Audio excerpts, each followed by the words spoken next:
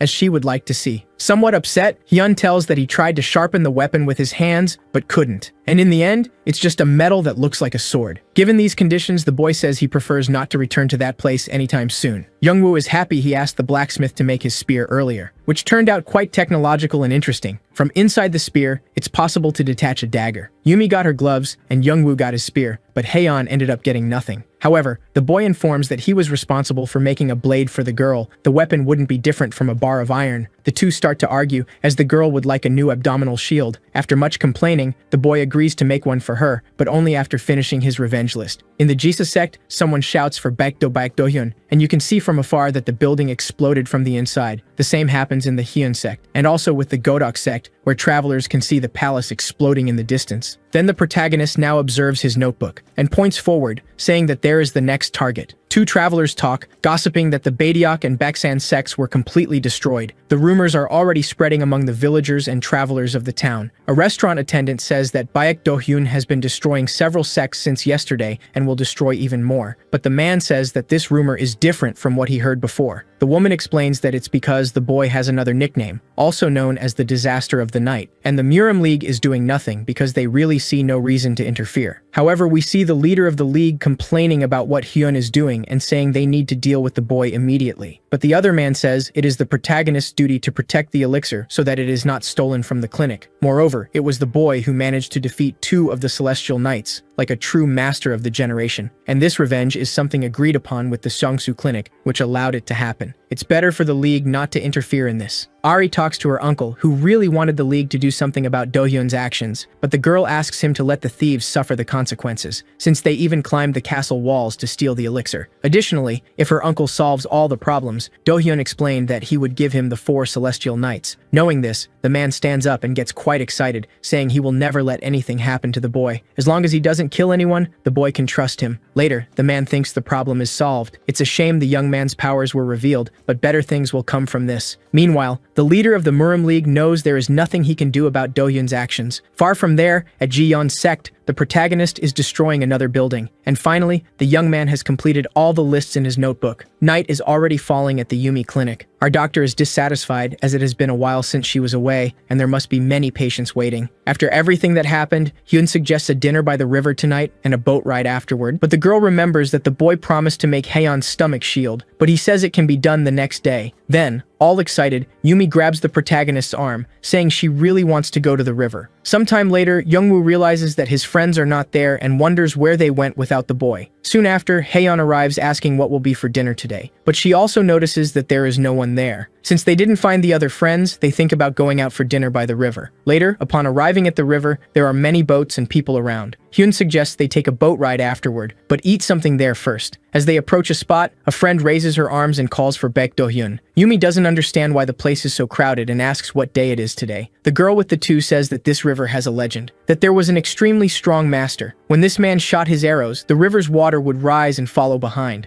One day when the bandits arrived, the master destroyed everyone in the river. Nowadays, this victory is celebrated a lot, and they say that the couple who rides a boat at night will be protected and their relationship will grow even deeper. Excitedly raising up, Hyun asks to go immediately for a boat ride. Embarrassed, the girl tugs at the boy's clothes, saying that there aren't any empty boats yet. Curiously, she asks if the boy shot an arrow, the water would also follow behind. Putting his hand on his chin, the protagonist says that maybe he would just break the bow if he got one. Then, the girl concludes that the young man wouldn't be able to perform such a feat, but the proud hero says he could do it. He just needs to throw a stone in the river. However, the red-haired girl asks them to drink the rice wine she ordered earlier. Coincidentally, Hyun says he loves that drink. Far from there, someone is lurking. A henchman approaches a man and says they found Baek Do-yun's whereabouts at a river outside the city, but not too far from there, and that the boy is not alone, as a festival is happening. This is great because the more witnesses, the more the lesson will spread. Looking back with a malicious look, the man asks them to prepare the iron ship as the hunt will begin. The festival is lively. The sunset is starting. A man tastes the rice wine and finds it delicious. On the boat, the girl asks to get a cup too, but apparently this couple is distancing themselves a lot from the others. With a mischievous look, the man asks to go to a quieter place. So the girl looks and sees a swamp nearby, wondering if it would be a good place. Suddenly, an iron boat passes over the two. The lovers manage to save themselves, but the little boat they were in turns into pieces. A grim-looking man emerges from the iron boat and says to destroy everyone and turn them to dust. The bandits will turn that little boat festival into a nightmare. The couple talks about this being the work of the Iron Horse, and the girl asks what the Murim League will do about it. But the League is very busy investigating the situation at the Seongsu Clinic, so no one will be able to come help them. However, the man is there because he took a day off to be with his precious little thing. Far from the couple, a silhouette can be seen from atop a tree. It's a young man who says he can see the iron boat speeding and that it will soon reach where the civilians' little boats are gathered. Smiling, the bearded man asks them to destroy as many civilian boats as possible, and that everyone should keep in mind that this destruction is Do-hyun's fault. The two protagonists hear the shouts warning about the Iron Horse. Many people are in danger, and the girl asks what they can do to help, but Hyun says he could only throw a punch if they were in front of him. Disappointed, the girl says that then there is something the powerful Hyun cannot do. The proud boy gets upset by that remark, and says that if they lost that little cup, it would be dangerous, since the protagonist is very good at guessing and throwing things, so he will simply throw and guess. The Seiki cup lands in the river waters, and continues flying, passing by the couple who fell into the water, awakening the legendary fury of the Dragon King. The man on the iron boat notices the flying cup, which passes by his side. Hyun has a lollipop face, as he missed the target. That was close, but it would have been better if he had hit. But the girl who was with the two says it's not over yet. The water flowing behind the cup ends up hitting the boat and capsizing it. Excited, Yumi cheers that the bad men's boat has sunk. As expected from Do-hyun, he missed the technique, but ended up hitting the target. All excited, the girl says he is handsome. Putting his hands on his hips, the boy boasts that he is more handsome than Kwon Seong-ho. Meanwhile, in the water, several pieces of wood can be seen. The lovers know that what passed by them was not an arrow and wonder what it could be. But looking back, the man notices something that scares him. In the distance, the young man can see the silhouette of Baek Do. Then he realizes there is no more danger, since Baek Do-hyun is here. But suddenly, all that optimism disappears from the boy's eyes, because two more boats appear besides the one that was sunk by the protagonist. The poor couple starts desperately trying to get out of the way of the boats, but the little Seiki cup that Hyun threw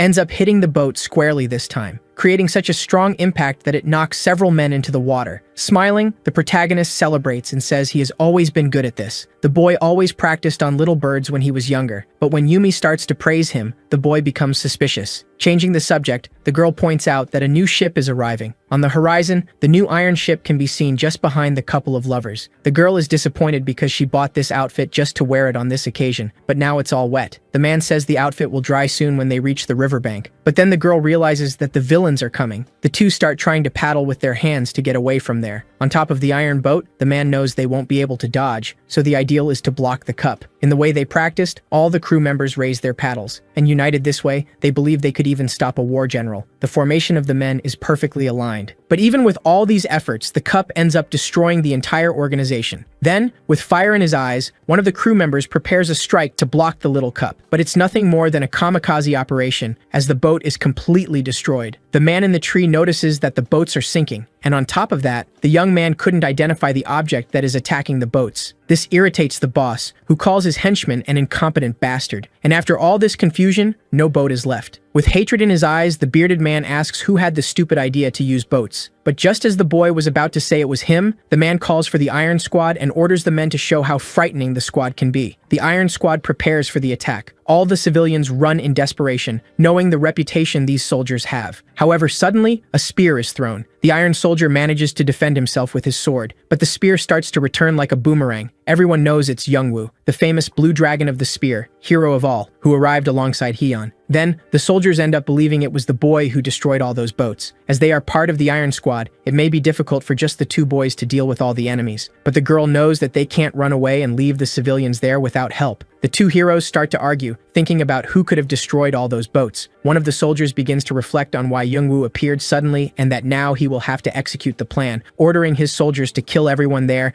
and make it clear that they are doing this because of Do-hyun. Now all the civilians start to hear that the confusion was caused because the Iron Horse is attacking innocents behind the protagonist, since the boy ended up insulting the Iron Horse, who ordered his soldiers to spread death all over the place. Hyun gets angry and says that since these guys are so loud, she will silence them once and for all. Youngwoo smirks, saying that his friend hates being underestimated, so he will show up soon. But our boy is drinking a bit more rice wine, all happy, saying that it's what he expected from Dong-Dong-ju. The protagonist prefers to enjoy for now and says he will deal with those wrongdoers later. Yumi is very worried and says that people will get hurt if the confusion continues like this. But anyway, the hero knows that Youngwoo is there, so it's alright. It's better to drink for now and enjoy the fish stew they already ordered. The leader of the Iron Soldiers starts laughing, saying that Do-hyun is too cowardly to show up. Meanwhile, the man continues shouting, saying that everything would be fine if Do-hyun hadn't bothered him. The girl looks at her friend and asks if Hyun still hasn't appeared. Bravo! The leader of the soldiers says he has waited long enough, so he will start killing everyone. But suddenly, a small jar starts approaching the commander's face. He quickly manages to block it with his sword, but the blow was so strong that it pushed him back, and the impact made him fall, sitting on the ground with everything. The civilians don't understand anything. Some cover their faces in fear. Hyun appears and says he couldn't drink his wine properly because of those noisy guys. All the people there then get excited and start cheering for the hero. Bravo! The boy looks back and says that none of this is his fault. Then the civilians get worried that the boy was listening to everything. One of the men says it wasn't their fault and that they didn't complain about anything. Convinced, the protagonist approaches his friends and asks if he needs to help deal with the bastards. The army commander appears furious and asks how the boy managed to hit him so hard. But if the boy thought that was strong, the young man will show him what real strength is. However, the protagonist's stance is not enough to scare them, and the soldiers advance. The villain is already very close and shouts that he will catch him. Before he could do anything, a fist approaches the man's face, and Hyun's hand lands squarely on his opponent's face. Soon the boy looks at the other soldiers and asks them to come, but Youngwoo is faster and runs towards the enemies. The guy was just watching before, but now he started to act. Our powerful spearman looks back with a terrifying gaze. The soldiers are intimidated and shout for everyone to stay away from the spear. Suddenly, the tip of the weapon opens and reveals a chain, making the spear suddenly longer. As expected from the blue dragon of the spear, everyone cheers, and through the cheering crowd, Hyun passes like a rocket, hitting one of the Iron Soldiers directly in his stomach, making him fly back like a bowling ball striking the pins. And mockingly, the boy asks his friend why his skills aren't improving, because if he keeps dealing with the thugs one by one, it will take too long to finish the job. But if the young man distances himself a bit and sweeps them all at once, it will be much more efficient. From up on the hill, the boss watches his soldiers being exterminated, and he thinks they should have brought the special forces along, as the Iron Squad was not enough. However, they are right in front of the Muram League's nose, so they couldn't bring too many troops to avoid being noticed. These comments irritate the bearded man, who says he doesn't need to hear advice from anyone. He soon states that he will deal with those insects alone and calls his henchmen, but it is possible to see one more person arriving at the battle. The boss looks on, trying to figure out who it is, and his eyes widen. The man is extremely surprised. The approaching person is a muscular young man with very familiar white hair. It seems to be Ham Juksuk, who is all excited to join the fight. With a smile from ear to ear, he asks the enemies to come at him. A thug is thrown into the air. The white-haired man is enjoying that fight a lot. The elderly man says he couldn't let those guys cause a mess at that festival. Our protagonist asks if he can really leave now, and the older man confirms he will take care of everything. The MC runs off with great happiness, as he can now have fun. The old man starts to feel he has been tricked. He continues in the battle, punching all the thugs. Jungwoo is also there participating in the fight. Hee-yeon helps with her acupuncture. The Iron Horse hears his men screaming in pain. His companion sees that his henchmen will be annihilated if they don't join the fight now. The leader can't understand why his plan isn't working. The two think that our protagonist is betraying his wife. They argue, seeing that in any situation, they are at a disadvantage. One cannot lose, even if all their soldiers are defeated. The leader is deciding to retreat, now that he has many reasons. However, suddenly, the dog from our group starts barking and running around. Yumi asks Dohyun for help, as the little dog is too fast for her. Our hero picks up his friend in his arms and takes off chasing the creature. The MC thinks that's great and promises to give the animal good food. Hee-yeon sees her friends running and calls Youngwoo to follow them. They wonder if they can leave that old man alone in the battle. However, his strikes seem super powerful. The white-haired man boasts about being so strong, but he wonders why he feels so bothered. The Iron Horse doesn't believe that his target is approaching of his own accord. He realizes he can save his reputation in that situation, and trying to appear cold and calculating, says that this has always been his plan. The protagonist can see silhouettes in the distance. The doctor asks to be put down finally. However, Dohyun is enjoying being like this. Now that Yumi is on the ground, her friends arrive on the scene. The leader gets irritated with the dog's barking and throws a knife in its direction. Fortunately, the little dog jumps and dodges. Even so, the MC grabs the dagger. The dog doesn't stop showing its anger. Its owner tries to understand the reason for so much rage. However, it is Dohyun who manages to unravel the mystery and understand everything, and he gets confused, thinking he is facing a subordinate of the Iron Horse, not the leader himself. The protagonist talks about all the problems he faced with this gang, but the boss informs him that he never wanted to get in his way. However, the last group really went there to punish our MC, but he didn't even notice. The leader seems happy that his enemy recognized his plan, but nothing went as it should. Dohyun starts his provocations, irritating the villain, which is already enough to make him advance with his sword. But soon he is startled by Dohyun's speed, and tries to strike anyway. He grits his teeth, not understanding the situation, and admits that his rival is faster than expected. Now the villain notices Yumi watching that fight, but decides to force the direction of his sword. Seeing that the protagonist's strength is shocking, he responds that it is simply the strength of a man. The Iron Horse admits that his enemy is stronger than expected, and yet he manages to mock the MC, continuing to force his sword, declaring himself the most powerful person in the world. His blade cracks with the tension created, and soon breaks into two pieces. He takes the opportunity to retrieve his sword, even if it is half of it, but he returns with a new attack. Dohyun stops the attack with his own hand, slapping the villain's palm. With the shock, the thug assumes that our hero is finally using his strength, but the protagonist calmly denies this. The villain prepares a special weapon on his fist that manages to cover his entire hand with metal, even extending blades from the tip to finish off. Youngwoo warns that that attack is better to be avoided. However, according to the boss, it is already too late, and his attack has already been launched. Dohyun can only sigh in that situation. The Iron Horse's strike has the power to topple mountains. His attack is called Celestial Fist Impact. The boss is sure he has defeated the protagonist with that single punch. However, despite the great shock, there is no effect. The leader cannot believe it. The MC only felt a tickling pain, while the blades of the gloves completely bent. Yumi, as always, is worried about her friend in so many dangerous fights. The Iron Horse is surprised to discover that the protagonist also fought against the Red Liquid Horse, wondering where he is now. Now, with this new information, the villain becomes thoughtful, and he finally understands that our hero is a new generation master. Even though Dohyun completely denies the title, the bandit finally manages to understand the reasons behind the enemy gang's actions, and this makes him let out a very loud laugh. The protagonist confesses that he is confused by that reaction. The boss trembles as he declares that his rival's tricks will no longer work, for being a real man, and thus his other hand is covered in metal. Man to man, he challenges Dohyun for victory. The MC gets excited, wanting to trade punches one at a time again. However, that is a trap set by the villain, who prepares even stronger attacks than the first. Now that the protagonist has accepted, the villain begins to charge his blow, and charges forward with his fist ready. His advance is swift. The MC stands still to receive, and manages to defend himself by raising his guard. The impact pushes away all the nature of the place, breaking even nearby mountains. The MC's friends protect themselves from the flying pieces of stone. The wind from that impact carries everything away, but the Iron Horse reveals that this was not the end of his attack. His glove works again, and transforms into handcuffs that bind Dohyun. The villain celebrates that he has managed to catch his enemy. Having to finish that fight quickly, the bandit decides to use his secret weapon. The assassin challenges our hero to break those handcuffs with his brute strength. However, as soon as Dohyun begins to try, his enemy starts to worry, admitting that those things are harder than he thought. The villain celebrates his victory again. Our protagonist feels sorry for ruining such a valuable treasure. However, he has no choice, and despite the bandit still thinking it impossible, with a little more strength, the MC manages to break the handcuffs. The Iron Horse is furious as the steel bracelets fall to the ground in pieces, and at that very moment, the protagonist is already preparing a punch for his face. But the villain manages to react quickly, hitting the MC's punch with his own iron fist. He still feels the shock of that super strong blow, which even managed to tear his clothes. Dohyun finds it wonderful to test. The boss reveals that his best skill is with the sword and asks for someone to hand him one. However, before he can get any blade, our protagonist is already in front of him with another punch ready. The villain barely manages to dodge, and with the same movement, strikes the MC's ribs. His blow is stopped when Do-hyun changes the direction of his punch to hit the hand coming towards him. His enemy needs to retreat to recover,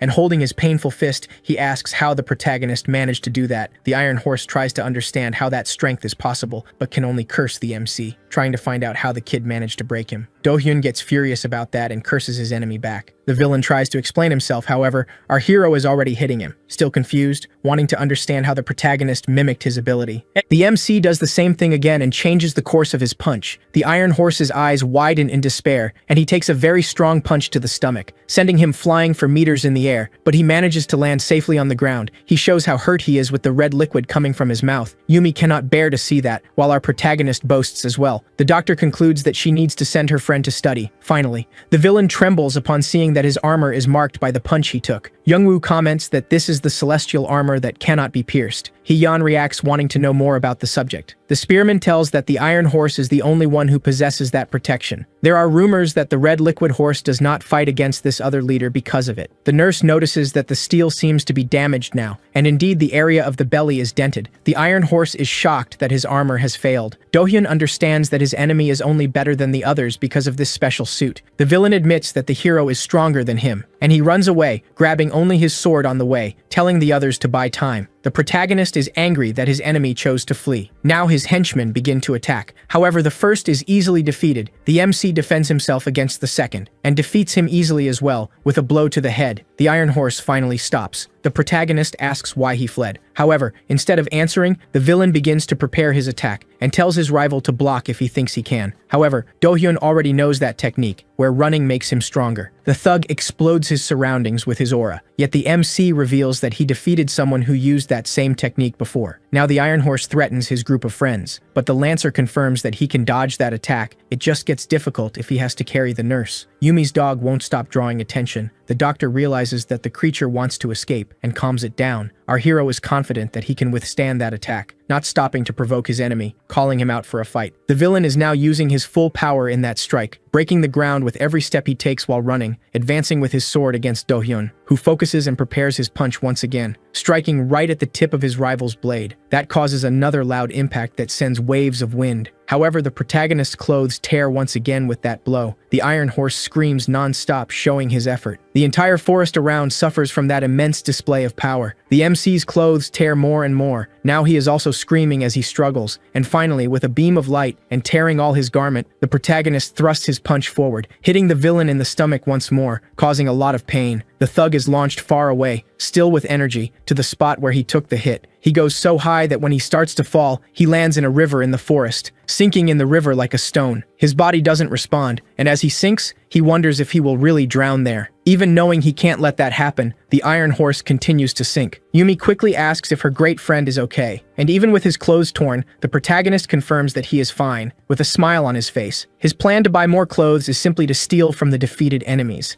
But the doctor admits that she is not worried about the price of the clothes, but our hero is still quite slow and doesn't understand his friend's concern, which irritates her. And still, the doctor worries about the villain's death. Youngwoo says that if he died, many people would be happy, but a generational master would never drown. The Lancer is impressed with his friend's performance in that battle. Do-hyun admits that that enemy was stronger, but his concern is with his own reaction, unable to believe that he actually screamed during the fight, which confirms the suspicions that he is not human. Suddenly they hear a scream. Even the puppy looks to see who it is. It's Jung-seok arriving, in search of the Iron Horse. The old man asks where that villain is, finding out that the thug has already been sent far away. The elderly man scratches his chin thoughtfully, frustrated because he should have captured that murderer. The two start a discussion, as Do-hyun doesn't believe that man defeated the same enemy he did, but the protagonist can't stop provoking, and ends up making Jung-seok want to fight him now. The MC doesn't seem interested at all, but the old man wants to battle anyway. Our hero then accepts the challenge and prepares for the fight. Fortunately, Yumi manages to prevent the fight, but with one last provocation from the MC. The old man explodes at this, calling for a fight again. However, the doctor brings the perfect argument that makes the man stop with that. Suddenly, Jung-seok notices someone behind him, and already irritated, asks if that nobody also works for the Iron Horse. He denies and says he is a victim actually, even almost giving himself up under pressure. While Jung-seok tries to uncover the truth, Yumi requests that her friend go home soon. However, the boy wants to keep eating with his friend as before, but she orders that they finish the meal at home, since the MC is practically without clothes. And so, he quickly invites everyone to his home to eat meat. On the banks of that river, the iron horse struggles to emerge. He coughs and spits out all the liquid he swallowed while underwater. Trying to catch his breath, he admits he almost died, and he can't believe he nearly couldn't get out of the water. A little girl finds him and introduces herself, asking if that man is a beggar. The iron horse can't believe the audacity. The child asks if he doesn't live under the bridge, and the chief tries to say he lives in a mansion. The little girl then offers him a skewer she is holding, and the villain surrenders to his hunger with his stomach growling. He accepts the food, even though it's not his usual fare. The villain can barely understand how to eat that, but he can't believe how delicious that skewer is. It's good enough that he wants to make the dish last longer, eating slowly. The little one still chats with the villain about her favorite food, but when he goes to ask for another, the little girl runs back to her mother. The iron horse watches the girl run and begins to suspect that child has already started training. However, he stops thinking about such things. There's no time for that now. He believes that the Murim League will launch a military search if they discover he is nearby. He even worries that our hero might be looking for him too, so it's very dangerous to leave the village. Finally, he realizes how miserable he looks and understands the little girl who called him a beggar. He decides to stay in the village, but at the moment, there is no possible hiding place. And he shouts to the world that the blame for all this mess lies with Baek Do-hyun. Finally, he decides to go to the most secret place possible. Elsewhere, the red liquid horse walks outdoors, enjoying the nighttime peace. Enjoying the fresh air he is able to breathe outside, when suddenly he hears someone greeting him. It's that same little girl, talking to the second gang leader of the night. She reveals that she is his neighbor. Seeing her manners, the leader thinks about giving her some money, but has nothing. Changing the subject, he asks what a child is doing outside so late at night. She tells him what happened by the riverbank. The villain agrees that the other thug was rambling, as he didn't know who the child was talking about. Then our favorite group finds the girl. She runs excitedly towards them. Yumi, always worried, asks if the girl is still sick. The red liquid horse closes his eyes and relaxes. He feels the grass near the wall, feels the wind blowing through the area carrying leaves, and wonders if he has been living too busy all this time, realizing that staying quiet and doing nothing isn't so bad after all. In a different place again, a blacksmith murmurs to himself. He complains about how he is being exploited in this economy. One of his employees arrives in his office announcing someone. The professional invites the stranger into his room. However, his subordinate tries to warn him that his appearance is not quite that of a guest. It's the iron horse entering. Gyumsan, the blacksmith, orders all his employees to go home immediately, even going so far as to kick his subordinate out of his office and locking the door upon returning inside. The worker explains himself, but still, the leader demands a demonstration of loyalty. The blacksmith bows his forehead to the ground and promises to satisfy his master's hunger by going to the best restaurant in town. The villain has a craving for what that child liked to eat the most. The iron horse is content to go to the restaurant the next day. By the next morning, the leader is much more dressed up, unrecognizable. He prepares to leave with his assistant to the promised place. In the hideout of the red liquid horse, he shows his new disguise to Jaegang,